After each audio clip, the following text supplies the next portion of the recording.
এই ছোটো ভাই শোনো, অনেক সময় নিয়ে নিছি, 20 মিনিট মনোযোগ দিয়ে কথা শোনো, চলে যাব। কথা বলবো সলাত নিয়ে। কথা বলবো কি নিয়ে? সলাত নিয়ে। আন আবি হুরায়রা রাদিয়াল্লাহু আনহু ক্বাল, একটু মনোযোগ দিয়ে শুনিয়ে দেখো, আমি তোমাদের জিজ্ঞেস করবো।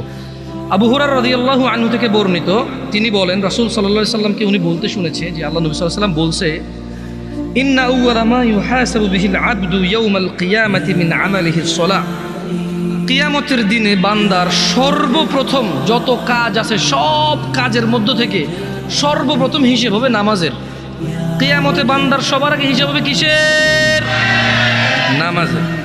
আল্লাহ নবী বলছে যে ফাইন সলুহাত, যার নামাজ সঠিক হবে, ফাকাদ আফলাহা ওয়া আনজাহা, সে সফল হবে, নাজাত পাবে।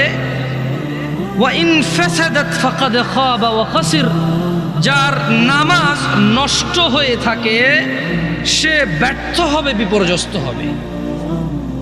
ও হাজি, গাজী, দানবীর, নেতা, নেত্রী, মুন্সি, মোল্লা, মুফতি, ভদ্র, নম্র, যে যাই হও না কেন তোমরা, সমাজ সেবী দিয়ে কাজ হবে না। কিয়ামতের দিনে সবার আগে কোন আমলের হিসেব হবে? যার নামাজ ঠিক থাকবে সে কি হবে? যার নামাজ ঠিক থাকবে না সে কি হবে?